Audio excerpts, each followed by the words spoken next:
Very good. Wow. Look at all these questions. It shows how peaceful you're getting. So many questions. But before I start today, I wanted to mention a particular point of Dhamma, a particular technique, which is very useful. I meant to mention it last night in a talk on mindfulness, but I ran out of time, and it was important to have a few Q&A. So it's something which I have mentioned during the interviews to a few of you, and I want you to investigate this and actually make use of it, because it's a wonderful way of establishing mindfulness, especially in the deeper states of meditation. It's what I call programming mindfulness, just using the simile from computing. When you get into deep meditation, it's very difficult to do anything. In particular, that sometimes you get so deep in meditation you can't come out. You're sitting there very happily, and there's no way that you can form the intention to actually to rise out of your meditation, get off your seat, and maybe go to work. So sometimes people are a bit concerned. What happens if I'm meditating early in the morning and I get into a deep state of meditation and I am late for work and get the sack? The point is that what you need to do is this technique I call programming mindfulness. If you have got deep meditation, your good meditation, you start getting into these quiet and peaceful states. What you should do is the very beginning of the meditation, just after you've sat down, made yourself comfortable, and before you take up your meditation object, you should make a resolution, a determination, that I will come out of this meditation at such and such a time. Or you can say, I will sit meditation for such and such a length of time. Either will do. But let's just say, you'll say to yourself, I must come out of meditation by 7 a.m. so that I can get in the car and go to work, say. All you need to do is to repeat that to yourself very carefully and very precisely. And I usually do it to myself 3 times. I must come out of meditation at 7 a.m.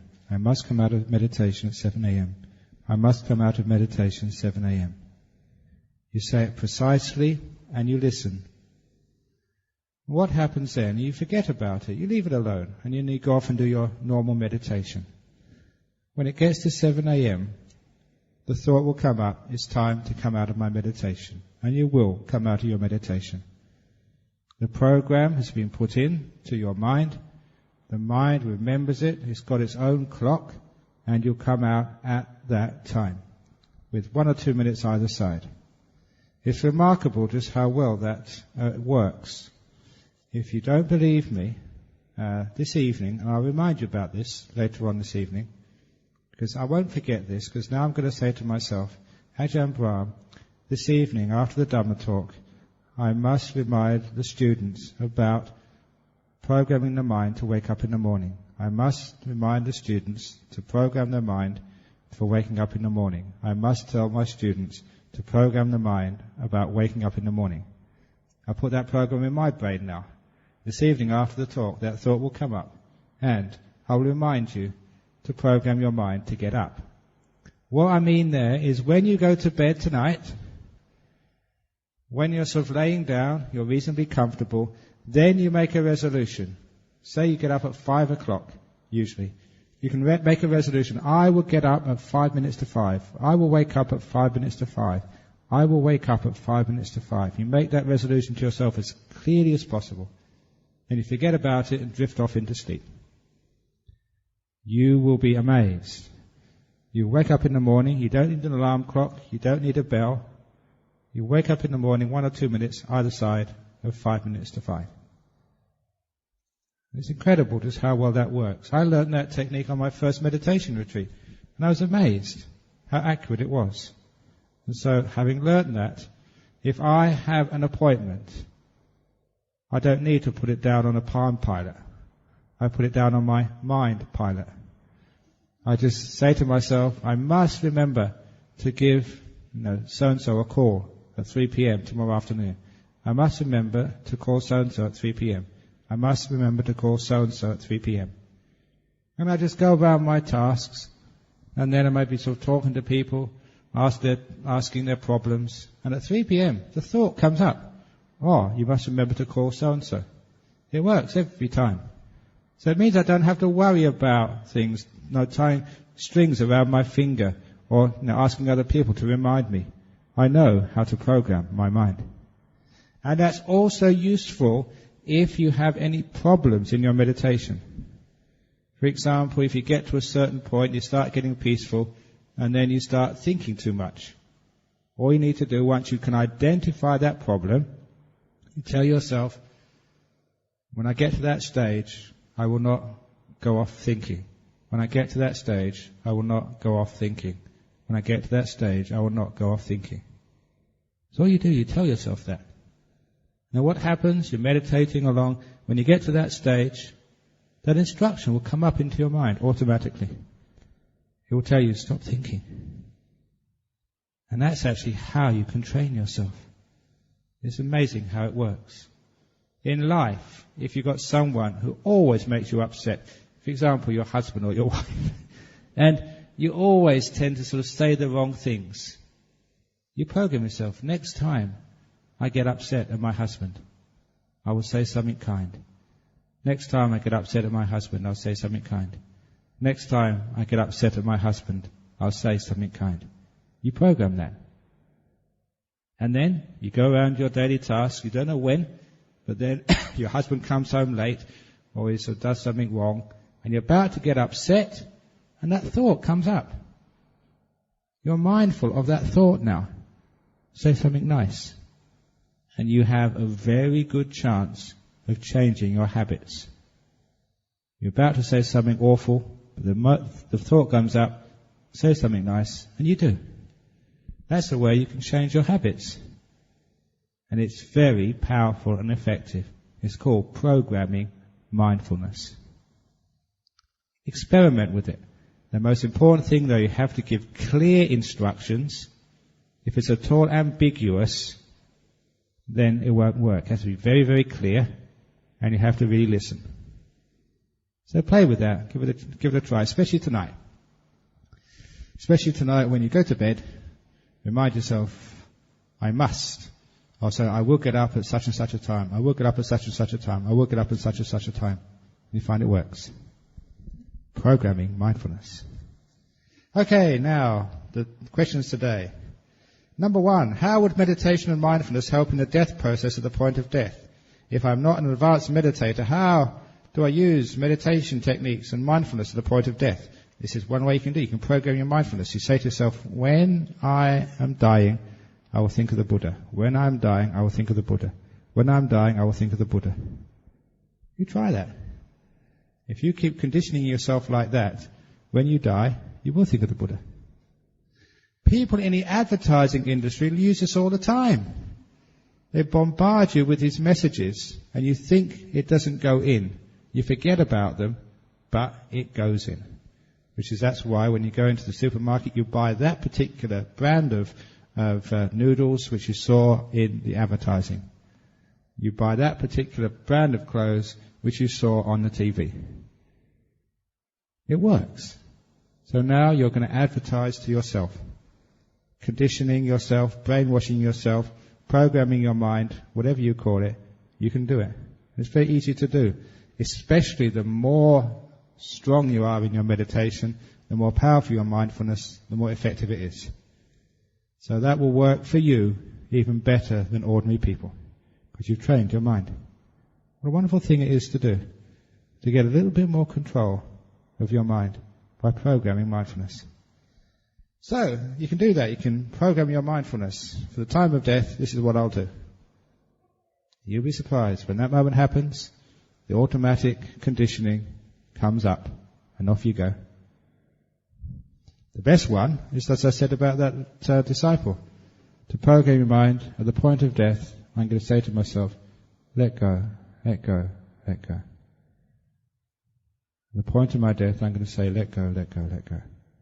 At the point of my death, I'm going to let go, let go, let go. And it happens. You get to that point, the brain recognizes this is the time, and the mindfulness starts saying, let go, let go, let go. It's brilliant when you know mindfulness and how to program it. Any questions about that? Okay, next question. Ajahn, I'm still struggling with watching my breath. I feel like I'm actually doing the breathing in and out, and after a while get breathless. How does one watch the breath and let the body do the breathing? Please elucidate. This is a test for you. Because, as I said the other day, whenever you watch something, people always like to get in control. If you go to your friend's house and they're cooking something, you say, that's not the way to cook it, this is the way to cook it. If you see somebody on a computer, you say, no, don't do it this way, I know how to do this. And this is one of the problems. Sometimes if you're a young monk and you see someone giving a Dhamma talk, you think, oh, this is what you should say, Ajahn Brahm, not that. Whatever we listen to, we always tend to interfere with and control. Now this is actually where we learn how to watch without interfering. To be what's called like the silent watcher. Just to be the bare awareness, the uninvolved supervisor. And being a supervisor is a very good metaphor. If you're a supervisor at work, you're not supposed to do the jobs your underlings are doing. Your job is just to watch them and make sure they do the work they're supposed to be doing. And if you're a supervisor, you have to be very wise. You have to know all the tricks of your underlings to get away from actually working. The old trick, whenever you're in the office, when you're walking from place to place, always carry a big pack of papers. It doesn't matter if you're using one or not. If you go from one office to another carrying a big stack of papers, they think you're working. You can go to the coffee, you can go anywhere else, they think you're working, and that means you don't have to do anything. Or whatever. There's all these tricks which people have to get away from working. And if you're the supervisor, the boss, you have to know all of those tricks. So you know when the underlings, your employees, are doing the job and when they're not. And that's what you have to do with mindfulness. You're the supervisor. You have to supervise the breath, but you don't do the breath. All you do is make sure the breath's going in, make sure the breath's going out, that's all. Because the body will do the breath much better than you can ever do the breath. The body knows it needs a deep breath because it needs more oxygen. It needs a shallow breath because you don't need so much oxygen. The body knows what to do. So trust your body, and your job is just to stand back and be a supervisor. And that's what you do. Another way of doing this is actually to get that objectivity, as if mindfulness is over here and the breath is over there. If you get some distance, some space, imaginary space between the object and the watcher, it's much easier to leave it alone. Because you can use the simile of like watching a TV or watching a movie. If you're watching a movie and you always remember you're sitting in the seat in the movie theatre and the movie's on the screen over there. If you always remember that distance between the movie screen and you'll never get too excited. You'll never get too upset. But when actually you lose that separation, you're right in the screen with whatever's happening. This is what it feels like when you're watching a movie. You're right there. You forget that you're sitting in the seat watching. You're actually part of it all. Which is why when the alien comes in, you jump. Or when the music, the violins come, and the boy finally meets the girl. Oh, isn't this wonderful? And he gets all romantic and slushy. Now this is what happens. This is crazy, the people's attachments, because they don't want to be objective, especially when they're watching the movie. They want to get involved. Because there's this disciple of mine, she was a Chinese Thai girl, and her mother in Bangkok would once a week go and watch the Chinese movies. And every week when she came home from the Chinese movies, her eyes would all be red. She'd been crying and crying and crying and crying. Because she told me, I don't know if this is true, you probably let me know, that in the Chinese movies, it's the same plot, boy meets girl, and someone gets in the way, either it's the Imperial Chinese Army, or it's the parents, or something happens, and so the boy loses girl, and they come back in the end, and it's almost as if the boy will meet girl after all, and they live happily ever after, but that's the Western movies. In the Western movies, the boy always meets the girl, they live happily ever after. In the Chinese movies, the boy and the girl never meet. And it's always so sad. Oh, and you go crying. And you like doing that, you're crazy. They like crying. But why do we do that? We want to get involved. Now, if you could only remember, it's only a movie, that's all. One of the stories I tell was when I was a student. I remember we went with our girlfriends once, my mates and our girlfriends. We went to see the movie West Side Story. Anyone old enough to know that movie? It was a very famous movie at the time. It was almost like Romeo and Juliet set in New York. And in the very end, there was Tony and Maria, these like lovers from the opposite side of the tracks. And they tried everything to get together. They were in love, but they came from different families, and there was problems. And I think Tony's brother shot Maria's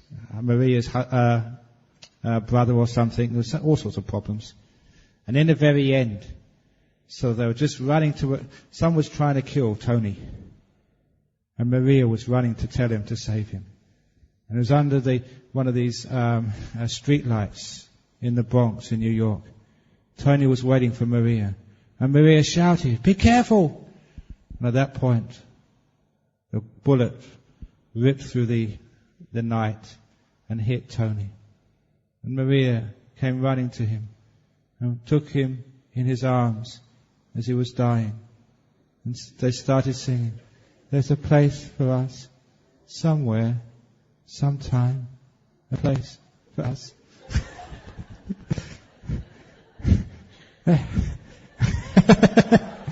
And what you're doing is what I did. I was laughing. But the girls, they were crying. Oh, this is so sad. It's only a movie. So this is what we mean by attachment and detachment. When you get attached to things, you get involved. And you feel inspired when they fall in love. You cry when it doesn't work out. You get afraid when the danger starts to happen. So when you're watching the breath, don't get involved in it. Just stand back as if it's somebody else's breath. Nothing to do with you. Then you can leave it alone. You're detaching from your breath. That's what detachment means. It's not my breath, it's the body's breath. The body does the breathing, I just do the watching. That's what you do, supervisor. Okay, in that way you'll be able to watch the breath. Whatever it does, you can just do it. And you let it go. Don't get involved. So that's a test. You have to keep on trying, find out these skillful means until you can watch the breath without interfering with it. You get the payoff, because the breath gets very still and peaceful, and you don't have to do anything. You're the supervisor, you don't have to work. Isn't that wonderful? You don't have to do the work yourself, someone else does it. You don't have to do the cooking today, someone else does it. You don't have to do the washing up, someone else does it. Isn't this a holiday? Why don't you live every day as a holiday, like me? Holy days, every day. So you don't get involved. You just watch, especially the breath. Let the body do the breathing. That's the body's job. That's what you've got a body for, to do the breathing. You leave it alone, and it does it so well. You can just relax. It's like you can imagine yourself going on either Singapore Airlines or MAS. What do they say? As soon as you get on the plane, do you have to do anything? You've got a pilot and flight attendants. They do all the work. When you get on the plane, all you need to do is to sit down and do nothing. And what do they say over the intercoms? They say, sit down, enjoy the